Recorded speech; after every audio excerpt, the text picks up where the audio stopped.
Какво искаме?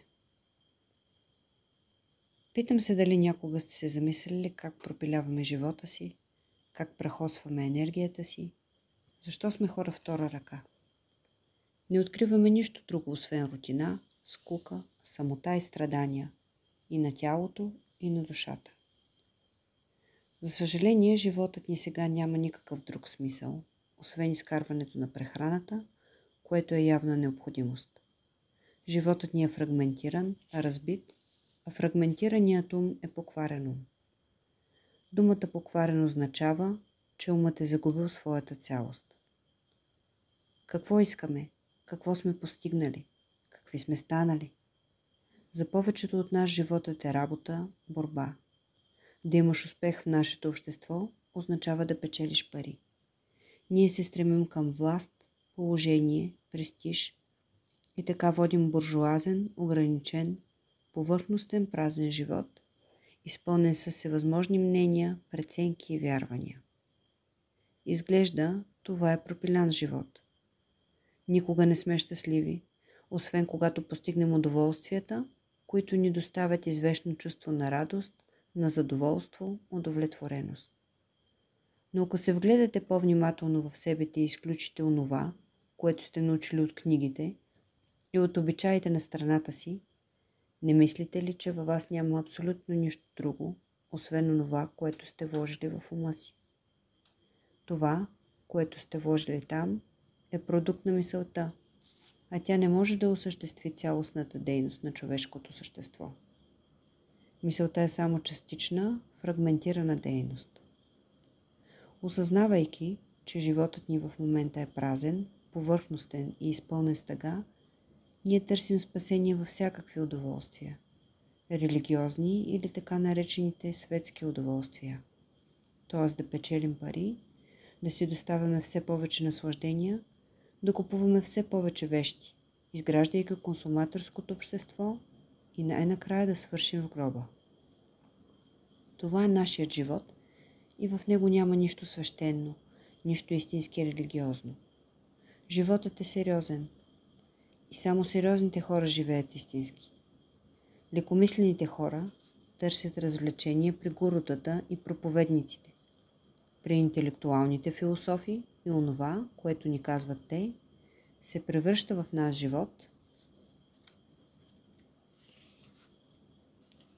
посредством думи без съдържание, чрез описания, в което липсва онова, което се описва. Тогава човек се пита: какво е мястото на мисълта в живота ни? Обществото и цялата ни цивилизация е основана върху мисълта. Религиите са продукт на мисълта. Нашето поведение, действията ни, светът на бизнеса, отношенията ни, трупането на оръжия, армията, военноморския флот, военновъздушните сили, всичко това се основава на мисълта. Независимо дали мисълта е разумна или неразумна, логична или нелогична, смислена или невротична, нашите действия се основават на мисълта като идея или като идеал. За голямо съжаление, ние сме ужасно идеалистични. Идеалът не е онова, което съществува. Идеалът е нещо измислено от мисълта, като начин да се справим, да преодолеем онова, което съществува. Има раздвоение между идеала и онова, което съществува, и именно така се появява конфликт. Надявам се, че вие не се задоволявате само да слушате поредицата от думи, а наблюдавате движението на собствения си ум, за да установим връзка на общуване, взаимоотношение и да разберем какво се говори, без да изказваме съгласие или несъгласие, а само да наблюдаваме това, което всъщност се случва. Трябва да изследваме въпроса: какво представлява мисълта? Какво е мисловният процес? Знаете ли, едно от най-необикновените неща, в които хората в цяла Азия вярват, е, че мисълта е дете на безплодна жена. Хората смятат, че мисълта е мярка, измерване. Но за да намери неизмерното, онова, което е извън времето и мярката, човек трябва да се опитва да спре мисълта, Западната цивилизация и общество пък се основават на мисълта. Мисълта е измерване. Както казах, това наистина е много сериозен въпрос. И за да вникнем в него, ни е необходима голяма степен проницателност и остър ум. Надявам се, че сте готови да проучим този въпрос и да освободим ума от измерването, за да му дадем възможност да открие огромно пространство и тишина, които са неизмерими и които не са създадени от мисълта. Казваме, че културата на западната цивилизация е основана на мисълта, на измерването.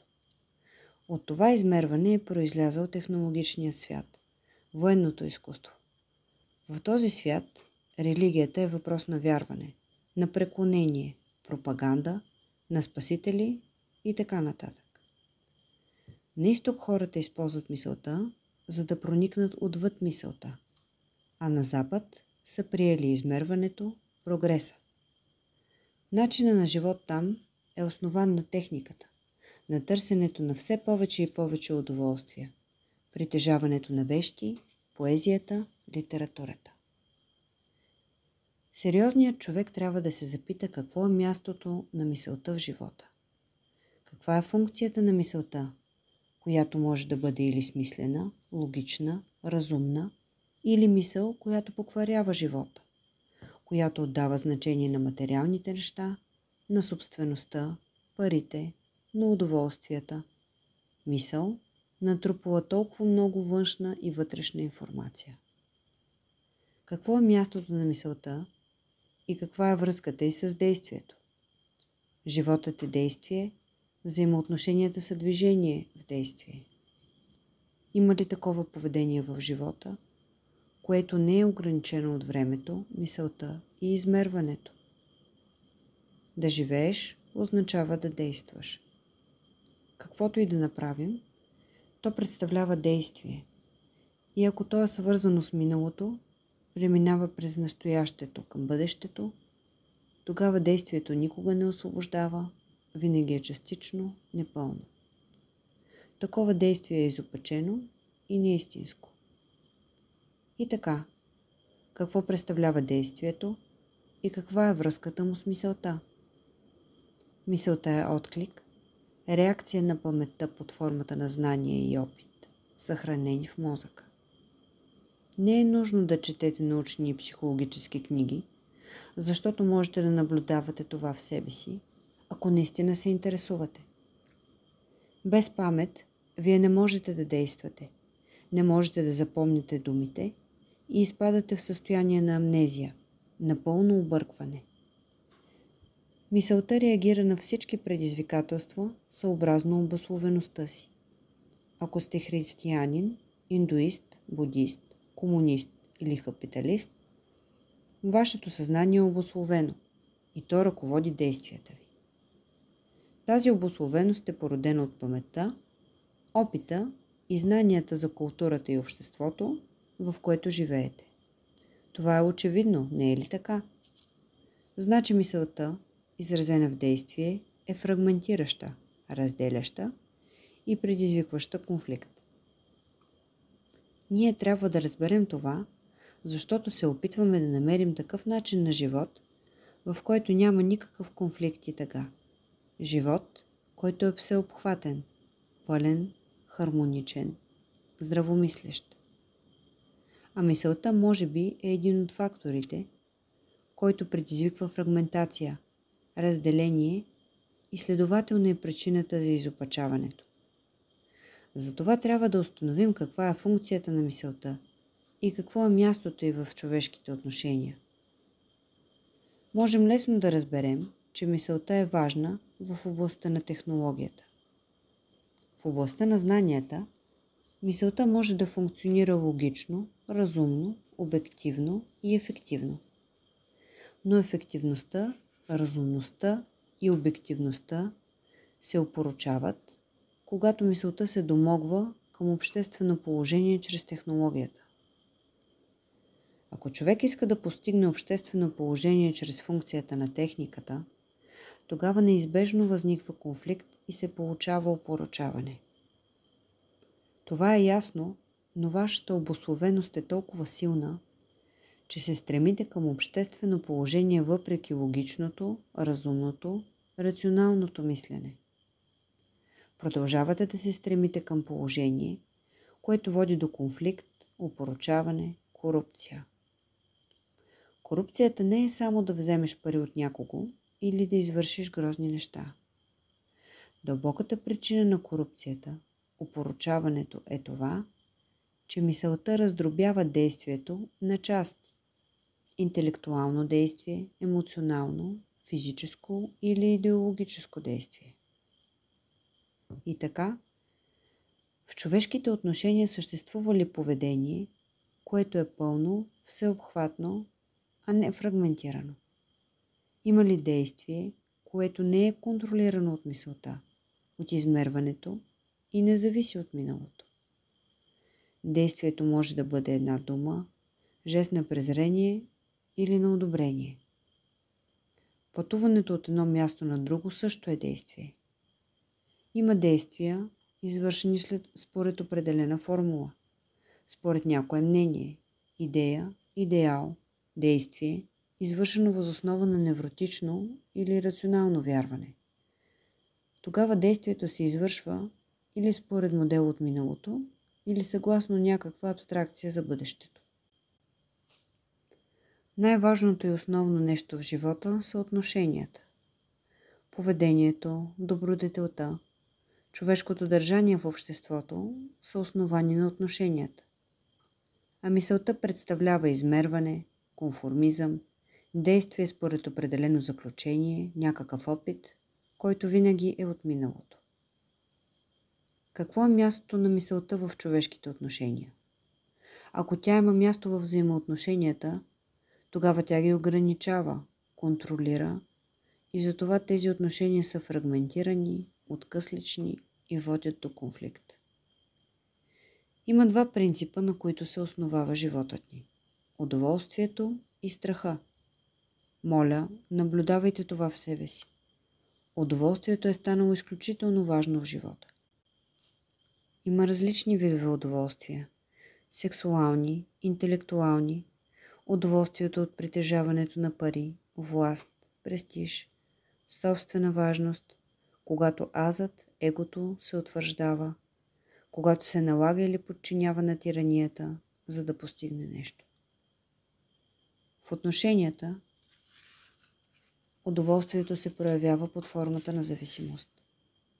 При взаимоотношенията с другите, вие психологически зависите от тях. Когато има зависимост, съществува и страх от загуба, което води до още по-голяма привързаност.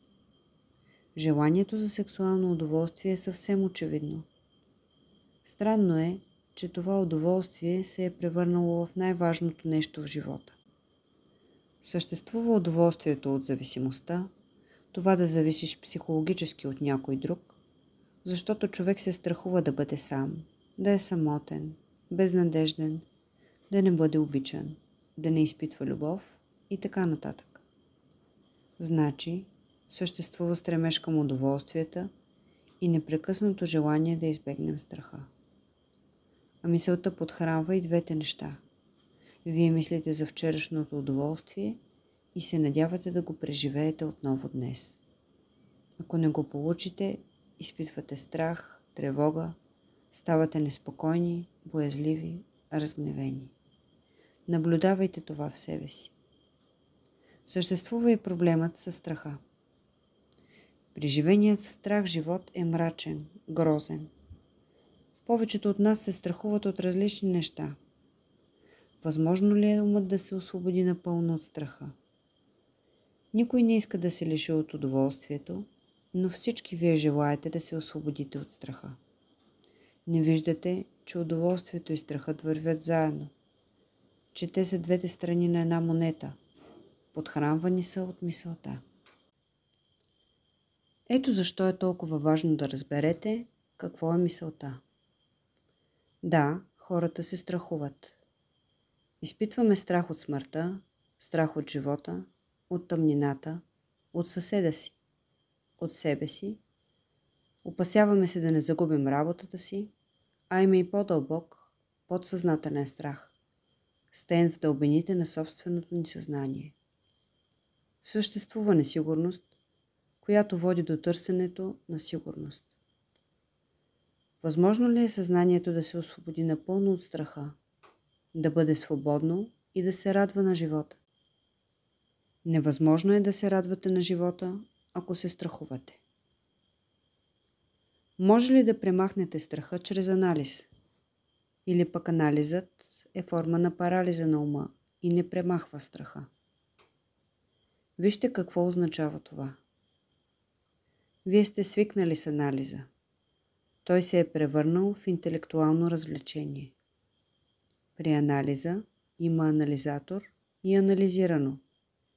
Независимо дали анализаторът е професионалист или сте самите вие. При анализа се получава раздвоение между анализатора и анализираното, което представлява конфликт. При анализа ви е необходимо време. Трябват ви дни и години, а това ви дава възможност да отложите действието. Анализът на проблема на насилието може да продължи безкрайно дълго, докато търсите причините му и слушате обясненията на професионалния психоаналитик. За това е необходимо време, а междувременно вие се наслаждавате на собственото си насилие. Анализът означава раздвоение и отлагане на действието, поради което той причинява още по-голям конфликт. Анализът означава време. Виждайки тази истина, съзнанието се отказва да анализира и тогава може да се справи непосредствено с насилието, с онова, което е. Ако наблюдавате насилието в себе си по всеобхватен начин, например насилие, предизвикано от страх, от несигурност, самота, зависимост, от прекъсване на удоволствието и така нататък, тогава енергията, изгубена в процеса на анализа, е съхранена и вие можете да преминете отвъд онова, което е. Възможно ли е да открием всички дълбоко вкоренени и наследени от обществото страхове, които са резултат от миналото, и да освободим напълно съзнанието си от ужасното нещо, наречено страх? Може ли човек да наблюдава по всеобхватен начин страха, или виждаме само разклоненията на страха, но не самия корен, причината на страха? Възможно ли е умът да наблюдава, да разбере, да осъзнае, да посвети цялото си внимание на страха, независимо дали това е дълбок страх, съкрит в най-потайните кътчета на съзнанието, или е външно проявен обикновен страх, като например, че вчерашната болка може да се появи отново днес или утре. Страхът, че може да загубите работата си, страхът от външна или вътрешна зависимост, или върховният страх от смъртта. Има толкова много видове страх. Трябва да режем един по един клоните на страха, или трябва да се вземем със страха като цяло? Способно ли е съзнанието да гледа страха по цялостен, всеобхватен начин? Свикнали сме да третираме страха по фрагментиран, непълен начин. Аз се страхувам от едно или друго нещо, страхувам се да не загубя работата си, страхувам се от жена си, от мъжа си. Занимавам се с отделните аспекти, а не с цялостната същност на страха. Да наблюдавам цялостната същност на страха означава, че отдавам пълното си внимание, когато страхът се появи. Знаете ли, гледаме на гнева, на ревността, на завистта, на страха или удоволствието като наблюдател, който иска да се освободи от това чувство. Винаги сме в положението на наблюдател, мислител, така че гледаме на страха, сякаш го наблюдаваме отвън. Може ли да гледате страха без наблюдаващия? Наблюдаващият е миналото. Наблюдаващия осмисля реакцията, наречена страх. с термините на миналото и я назовава страх. Наблюдаващия винаги гледа от миналото към настоящето и така се явява раздвоение между наблюдаващия и наблюдаваното. Можете ли да гледате страха без реакцията на миналото, което представлява наблюдаващия? Да речем, аз съм ви срещнал в миналото и вие сте ме обидели или поласкали. Вие сте направили извънредно много неща за мен или против мен. Всичко това са натрупани спомени. Това е миналото. Миналото е наблюдаващият. Миналото е мислещият. И когато той или тя ви гледа с очите на миналото, не ви вижда по нов начин. Следователно наблюдаващият никога не ви вижда истински. Вижда ви с очи, които са замъглени, помрачени, деформиращи. Това означава, че страхът не бива да се назовава. Не трябва изобщо да се използва думата страх, а само да се наблюдава. Такова пълно внимание е възможно единствено, когато няма наблюдаващ, който представлява миналото. Ако направите това, ако наблюдавате истински, тогава цялото съдържание на страха се изпарява. Има външно и вътрешно проявен страх. Аз се страхувам, че синът ми може да бъде убит във война. Войната е външно нещо, изобретение на техниката, която е създала този чудовищен инструмент за разрушение. Аз съм привързан вътрешно към сина си, обичам го, възпитал съм го да се подчинява на обществото, в което живее и което му повелява да убива. Ние сме създали общество, което е толкова покварено и неморално. То се интересува само от притежаването на все повече и повече вещи. Това е консуматорско общество. То не се занимава с цялостното развитие на света и на хората. Знаете ли, ние не изпитваме състрадание. Ние сме събрали извънредно много знания, огромен опит. Способни сме да постигнем невероятни неща в областта на медицината, науката, техниката, но нямаме никакво чувство на състрадание, на съпричастност.